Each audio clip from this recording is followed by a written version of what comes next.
We all face those moments, right? When something just knocks the wind out of us. Yeah, definitely. Maybe it's a disappointment at work, a setback in a personal goal, or, just one of those days. Hmm. What we're really curious about is what happens next. How do we pick ourselves up? And that's really the core of what we're exploring today, resilience. Exactly. And we're specifically looking at how this ability, this bouncing back, how it's cultivated, particularly in teenagers. Right. Think of it as understanding that inner toolkit, the one that lets them navigate challenges and hopefully emerge stronger. Exactly. And we've got a really rich set of resources to dig into for this deep dive. We sure do. We've looked at insights from the CDC, specifically on parenting teens and managing stress, and some really valuable tools from the Child Mind Institute on building confidence. Yeah, and articles from Harvard Health, too, which Yeah. kind of unpack the science behind resilience, plus some really illuminating findings from the Center on the Developing Child at Harvard. Lots of good stuff there. Definitely. So our goal, our mission for this deep dive is really to pull all this together and extract the most useful, actionable strategies for nurturing resilience in teenagers. And what's interesting, I think, is that the principles we're finding, they often give powerful insights for anyone wanting to strengthen their own ability to handle life's storms. That's a great point. Okay, so when we talk about building this bounce back muscle, where do we even start? What's the foundation? Well, the Center on the Developing Child at Harvard really emphasizes that the bedrock, the absolute foundation of resilience, lies in supportive relationships. Okay. They point out that having, at least one stable, committed relationship. With a supportive adult. Exactly. It acts as this critical buffer against developmental disruptions. And it actively helps young people build those essential coping skills. That resonates deeply. It's like having an anchor, isn't it, in rough seas? It really is. Yeah. And Harvard Health reinforces this too. They explain that a safe, stable connection with a caring, responsive adult is, it's a potent shield. A shield against stress. Yeah, especially the stress related to childhood adversity. Things like trauma, violence, big family changes like divorce, grief, even disasters. Wow, okay. So that connection is powerful. Hugely powerful. And if we look at the CDC's essentials for parenting teens, they also underscore how vital that parent-teen relationship is, specifically in helping teenagers understand and navigate their own emotional landscape. Right, their feelings.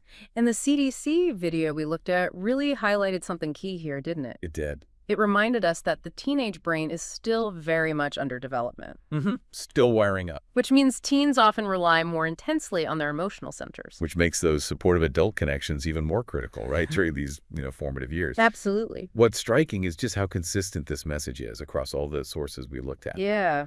The episode 3, Resilience in Teens material we reviewed, specifically noted that adolescents who feel genuinely understood. Understood, yeah. By a parent or maybe a mentor, they develop significantly stronger coping abilities. They even shared that relatable example, the teenagers struggling after failing their driving test. Oh, right. Yes. And a supportive parental response, one that acknowledges the disappointment first, validates the feeling. but then shifts the focus towards, okay, what can we learn? How can we try again? That actively models healthy problem solving. That's such a practical example. And fosteringresilience.com brings up another crucial element. Young people truly cultivate resilience when the significant adults in their lives show this unwavering belief in them. Unconditional belief. Yeah, that unconditional positive regard, it can be incredibly empowering for a young person. Okay, so it's crystal clear that a strong network, those supportive relationships, they form the base. The foundation, yeah. But what about when those challenges hit directly? What practical tools can teenagers and, frankly, all of us learn to use in those moments? Right, good question. That leads us straight into developing actual coping skills. And one really vital area here is emotional regulation. Managing feelings. Exactly. The CDC offers some very practical advice here, like encouraging teens to just pause before reacting when emotions are high. Take a beat. Yeah, take a beat. And to practice taking deep breaths. Think of it like hitting a brief internal pause button just to regain some composure. That makes immediate sense. It's simple, but potentially really impactful. Definitely. And this connects, doesn't it, with the emphasis on mindfulness we saw in that Medical News Today article. Could you maybe break down what mindfulness really means in this context? Sure. Essentially, mindfulness is the practice of fully engaging with the present moment. observing your thoughts, your feelings, without judgment. Okay. Instead of getting, swept away by worries about the past or anxieties about the future. This kind of focused awareness can be a really powerful tool for teenagers dealing with all the pressures they face. And medical news today gave some really tangible ways to practice this. Things like a five senses scavenger hunt. Yeah. Actively tuning into what you can see, hear, smell, taste, and touch right now. That simple exercise really grounds you in the present, doesn't it? It does. Then there are mindful hobbies activities like cooking, painting, playing music, even gardening. Things where your attention is naturally drawn to the task at hand. Mm-hmm. And interestingly, a 2018 review suggested that engaging in creative arts therapies can actually lead to measurable improvements in stress-related outcomes. That's fascinating, that connection. And they mentioned mindful movement too, right? Like yoga or just paying attention during a walk. Exactly.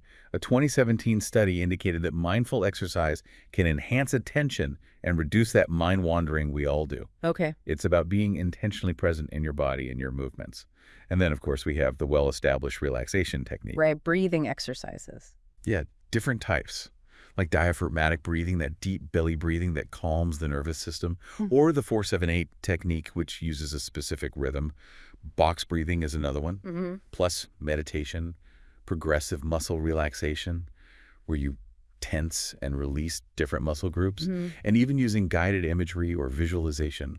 All incredibly valuable tools. And for those times you just need a quick mental reset, medical news today mentioned short meditations, quick breathing exercises, and even that simple 20-20-20 rule for eye strain during study breaks. They can all bring you back to the present. Absolutely. Yeah. Every little bit helps. And circling back to the episode 3 material, they also highlighted the importance of deep breathing. You mentioned square breathing as an example. Right. As well as things like journaling, talking with friends, spending time in nature, and using those short mindfulness exercises specifically to interrupt cycles of worry. It's really remarkable seeing how these different sources all point towards these practical strategies. It is consistent, isn't it? And the CDC's managing stress recommendations really reinforce this holistic view.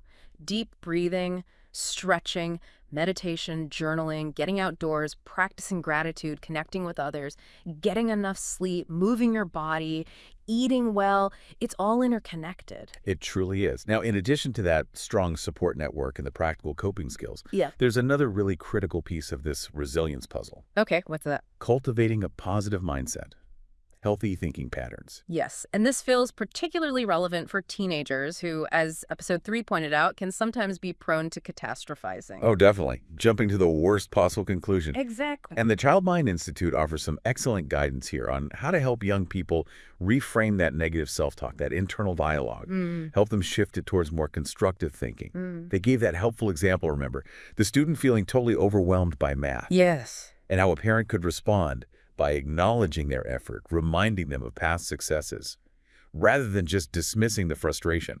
I remember that shifting the focus from I'm bad at math to I'm putting in effort and math is challenging right now. Precisely. And the glasses analogy they used was brilliant too. Oh, yeah, for reframing challenges. Yeah, illustrating that needing support isn't a reflection of inadequacy. Just like needing glasses doesn't mean you're not smart.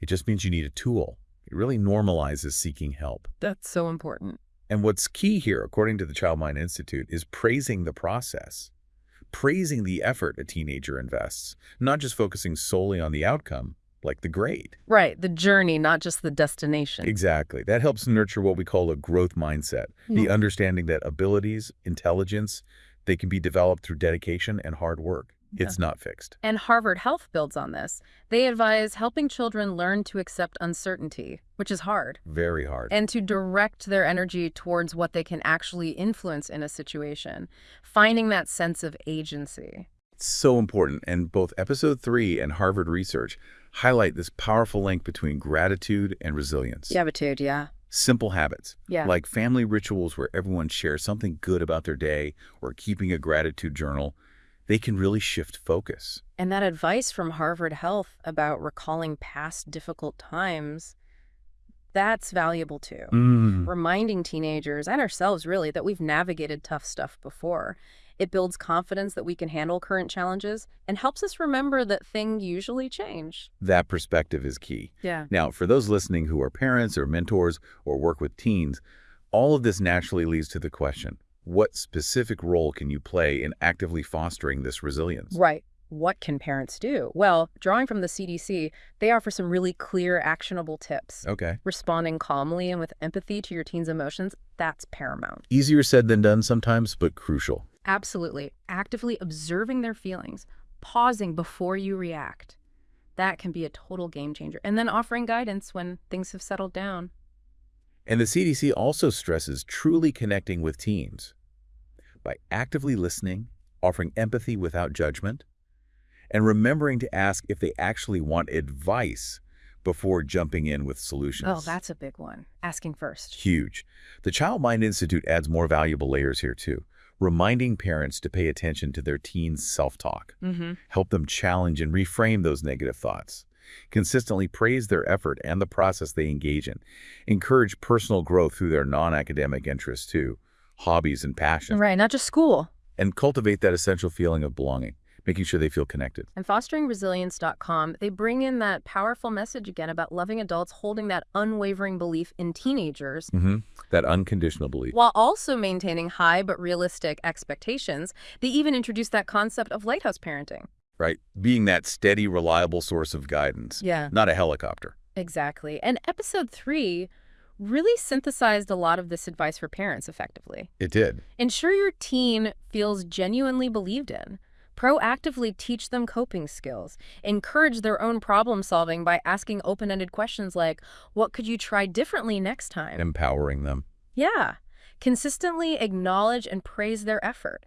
And nurture optimism through shared practices like gratitude. All these strategies together, they really paint a picture of a supportive, encouraging environment where resilience isn't just, lectured about, but actively nurtured, allowed to flourish. And to see this really in action, episode 3 shared that compelling listener story. Yes, the story about the young woman who faced rejection from her dance school, that was powerful. It really was. It was a significant disappointment for her, obviously, but she channeled that energy into dedicated practice, exploring new styles of dance. Took the setback and used it. Exactly. And her parents played such a crucial role, just offering that unwavering encouragement.